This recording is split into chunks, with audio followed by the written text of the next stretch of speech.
नमस्कार, बहुत स्वागत है आपका। आप देख रहे हैं भाग्य चक्र और मैं हूं आपके साथ शैलेंद्र पांडे। देवी की बहुत सारी स्तुतियां हैं और हर स्तुति के माध्यम से देवी की अलग अलग कृपा हम प्राप्त करते हैं। आज एक ऐसी स्तुति की बात करेंगे जिसका पाठ करने से हर तरह की मुश्किलों से, रोगों से, दुर्घटनाओं से रक्षा होती है। आज बात करेंगे देवी कवच की।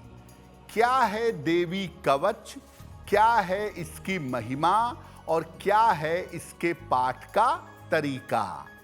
बात करेंगे नवदुर्गा के तीसरे शक्ति के बारे में और उनके पूजा विधान के बारे में। हम आज बात कर रहे हैं देवी कवच की। देवी कवच को कहीं कहीं पर दुर्गा कवच भी कहा जाता है। देवी कवच का महत्व क्या है, पहले ये जानते हैं।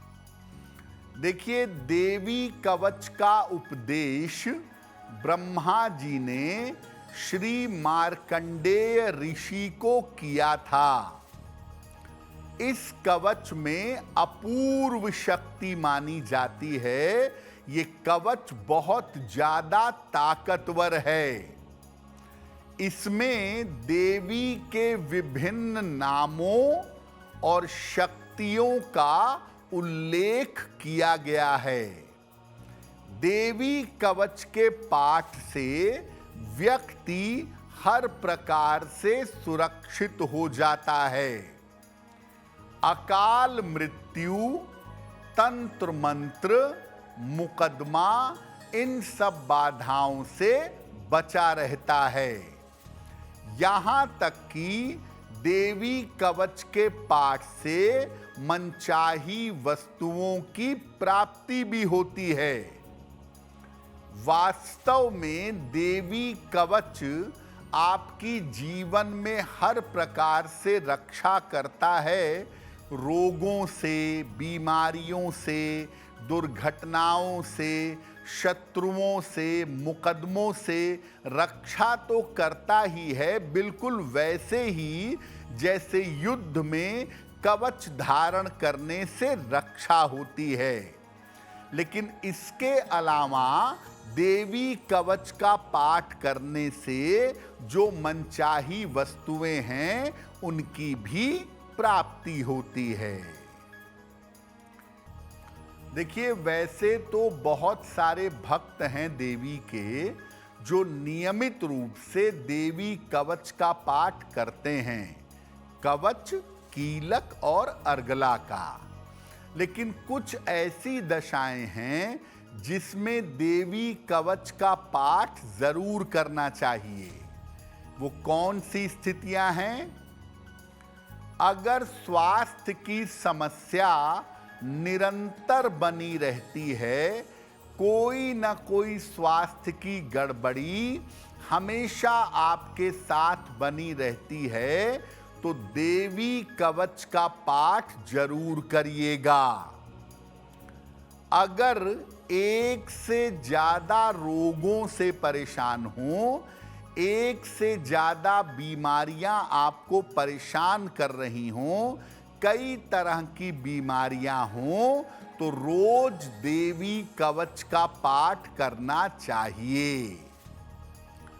अगर आपको कोई ऐसी बीमारी हो गई है जिसका निवारण नहीं हो पा रहा है, जिसका पता नहीं चल पा रहा है, जिसका इलाज नहीं हो रहा है, तो देवी कवच का पाठ करना चाहिए। अगर नकारात्मक ऊर्जा, नजर दोष या तंत्र मंत्र की बाधाओं से परेशान हैं, तो ऐसी स्थिति में भी देवी कवच का पाठ अवश्य करना चाहिए। अगर आप किसी मुकदमेबाजी में फंसे हैं, मुकदमे से बाहर नहीं निकल पा रहे हैं, तो देवी कवच का पाठ करना आपके लिए लाभकारी होगा।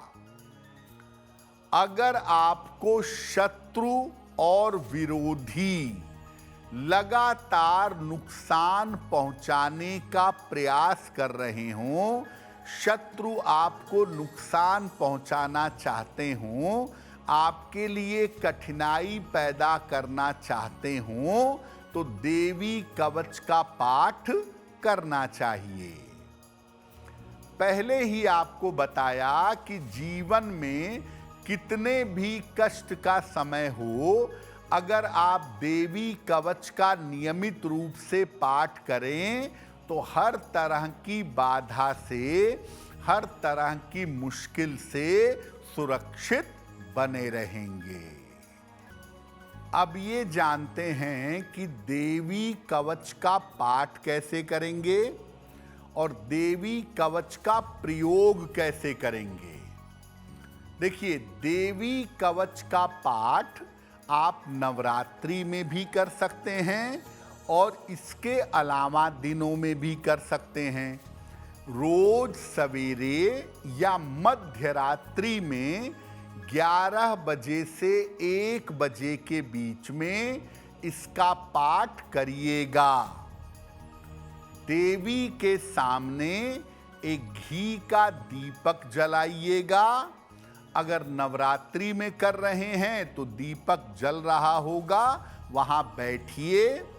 सामने एक लोटे में, गिलास में, कटोरी में पानी रख लें, यानी सामने एक जल का पात्र रखिएगा। इसके बाद देवी कवच यानी दुर्गा कवच का पाठ करिएगा और पाठ के थोड़ी देर बाद सामने रखे जल को अपने ऊपर छिड़क लीजिएगा, परिवार के व्यक्तियों के ऊपर छिड़क दीजिएगा, बाकी जल पौधे में डाल दीजिएगा। अगर किसी विशेष हिस्से में समस्या है, मान लिया पैरों में तकलीफ है, तो उस हिस्से पर जल लगाइएगा। देवी कवच का एक यंत्र भी बनता है, इसको भोजपत्र पर या पीले कागज पर लाल पेन से लिख करके अपने गले में धारण कर सकते हैं। इसको धारण करने से कवच के समान रक्षा होती है। देवी कवच का जो लोग पाठ कर रहे हैं या देवी कवच को धारण करते हैं, ऐसे लोगों को मांस मदिरा का प्रयोग नहीं करना चाहिए। मैं फिर बता दूं, जैसे युद्ध में आदमी कवच धारण करता है चोट चपेट, दुर्घटनाओं और मृत्यु से बचने के लिए, वैसे ही अगर कोई व्यक्ति निरंतर देवी कवच का पाठ करता है तो चोट चपेट, दुर्घटनाओं से, शत्रुओं से, मुकदमे से बचता है और उसके आयु की रक्षा होती है। देखिए, इस बार देवी की पूजा में एक बड़ी अनूठी बात है। इस बार तृतीया तिथि 2 दिन आ गई है, तो अब लोग सोच रहे हैं कि चूंकि आज दूसरे दिन लगातार तृतीया तिथि पड़ गई, तो देवी के किस स्वरूप की पूजा करें। देखिए, इस बार तृतीया तिथि की वृद्धि है, यानी इस बार तृतीया तिथि 2 दिन पड़ गई। कल भी तृतीया थी और आज भी तृतीया है। इसीलिए देवी का जो तीसरा स्वरूप है, माता चंद्र घंटा का स्वरूप, उनकी उपासना 2 दिन होगी। यानी आज भी माता चंद्र घंटा की उपासना ही की जाएगी। माता चंद्र घंटा तंत्र साधना में मणिपुर चक्र को नियंत्रित करती हैं और ज्योतिष में माता चंद्र घंटा का संबंध मंगल नामक ग्रह से माना जाता है। अगर माता चंद्रघंटा की पूजा लाल वस्त्र धारण करके किया जाए तो सर्वोत्तम होगा। माता को लाल फूल, रक्त चंदन यानी लाल चंदन और लाल चुनरी, लाल फल अर्पित किए जाते हैं। माता चंद्रघंटा को दूध या दूध से बनी मिठाई का भोग लगाना चाहिए। तो मैं दर्शकों से कहूंगा कि कंफ्यूज होने की जरूरत नहीं है। तृतीया तिथि 2 दिन है, इसलिए कल भी माता चंद्रघंटा की पूजा हुई थी और आज भी माता चंद्रघंटा की पूजा की जाएगी।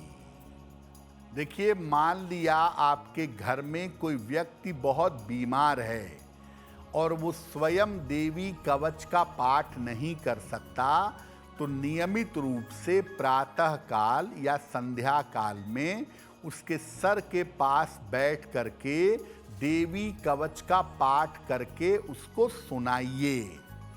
अगर इतना भी आप नियमित रूप से करें तो जो व्यक्ति लंबे समय से बीमार चला आ रहा है उसका स्वास्थ्य बेहतर होना शुरू हो जाएगा। देखिए, देवी की पूजा में उनको लाल फूल चढ़ाया जाता है, बहुत सारी और चीजें भी चढ़ाई जाती हैं, लेकिन देवी को कौन सी फूल पत्तियां अर्पित नहीं करनी चाहिए? देखिए, देवी की पूजा में लाल फूल, पीले फूल, कुछ जगहों पे सफेद फूल अर्पित किए जाते हैं, लेकिन देवी को आक का फूल, मदार और तुलसी, आक, मदार और तुलसी, ये देवी को पूजा में अर्पित नहीं करना चाहिए। इसको अर्पित करने से पूजा निष्फल हो जाएगी। अगर आप मुझसे जुड़ करके अपनी समस्याओं का समाधान चाहते हैं और चाहते हैं कि आपकी समस्याओं को ज्योतिष के माध्यम से सुलझाया जाए, तो आप हमसे संपर्क कर सकते हैं, जुड़ सकते हैं एस्ट्रो तक पर।